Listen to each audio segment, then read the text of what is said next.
Good morning students.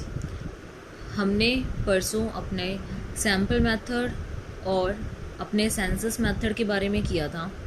आज हम उनके एसेंशियल के बारे में डिस्कस करेंगे और डिफरेंट मेथड्स के बारे में डिस्कस करेंगे सैम्पल मेथड के। एसेंशियल्स का मतलब क्या होता है कि कौन कौन से तत्व जो हैं वो प्रेजेंट होने चाहिए हमारे प्रतिदर्श में। फर्स्ट तत्व, पहला तत्व कौन सा है? प्रतिनिधित्व। रिप्रेजेंटेटिव।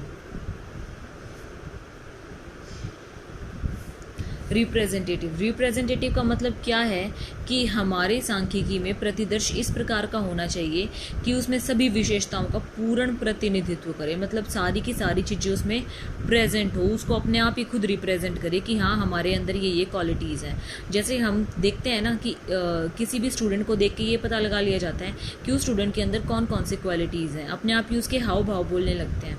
वैसे ही हमारा डाटा ऐसा होना चाहिए कि हाँ वो खुद ही बोले कि उसके अंदर क्या क्वालिटीज़ हैं, क्या रिप्रेजेंट कर रहा है, वो खुद को खुद रिप्रेजेंट करे। ये था हमारा रिप्रेजेंटेटिव, जो कि हमारा एक क्या था, इसका पहला एसेंशियल था। दूसरा आता है हमारे पास इंडिपेंडेंट और स्वतंत्र।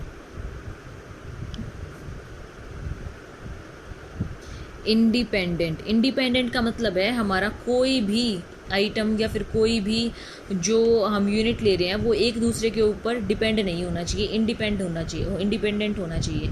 क्यों? क्योंकि इसमें जो होता है प्रतिदर्श एक दूसरे पर निर्भर नहीं होता। प्रतिदर्श जो होता है वो अलग अलग होता है। अगर हम एक ही तरह की एक ही इकाई ले लेंगे जो एक दूसरे के ऊपर डिपेंड होगी तो उससे हमें पता कैसे चलेगा कि क्या इसके अंदर क्वालिटीज़ हैं और क्या दूसरे के अंदर क्वालिटीज़ हैं। इसलिए इसमें इंडिपेंडेंट आइटम्स को लेना पड़ता है। थर्ड पॉइंट है हमारे पास होमोजीनिटी, सजातीयता।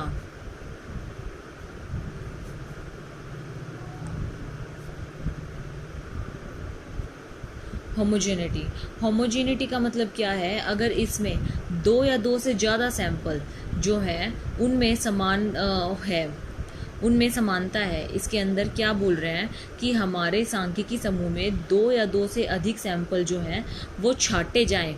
मतलब अगर ये छाटा जाए कि ब्लड ग्रुप का छाटा जाए या कॉमर्स वाले छाटे जाएं, तो कॉमर्स वाले तो सारे एक जैसे होंगे ना, तो उनमें क्या होगी? होमोजेनिटी होगी। ब्लड ग्रुप का छाटेंगे तो ओ पॉजिटिव एक जगह हो जाओ, ओ पॉजिटिव सारे एक जैसे होंगे, होमोजेनिटी होगी सब में।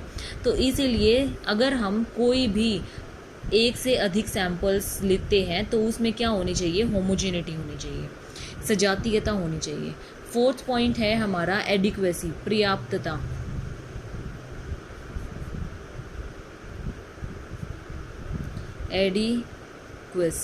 एडिक्वेसी का मतलब है हमारे पास जो डाटा है वो अबंडेंट में नहीं होना चाहिए, इतना होना चाहिए कि वो उसके ऊपर हम रिलाई कर सकें, विश्वास कर सकें और पर्याप्त उससे क्या निकाल सकें?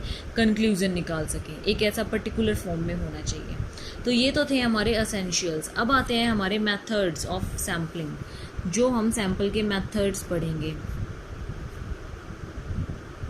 मेथड्स ऑफ सैम्पलिंग वो कितने टाइप्स के होते हैं? वो हमारे डिफरेंट टाइप्स के होते हैं। फर्स्ट आता है हमारा रैंडम सैम्पलिंग मेथड, जिसको हिंदी में बोलते हैं यादृच्छिक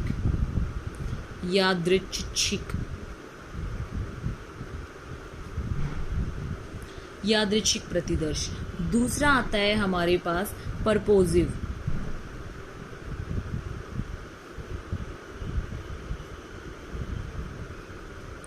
सविचार प्रतिदर्श।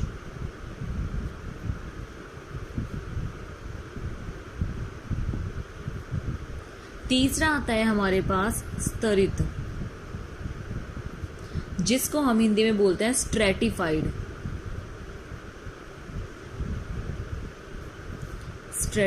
सैम्पलिंग।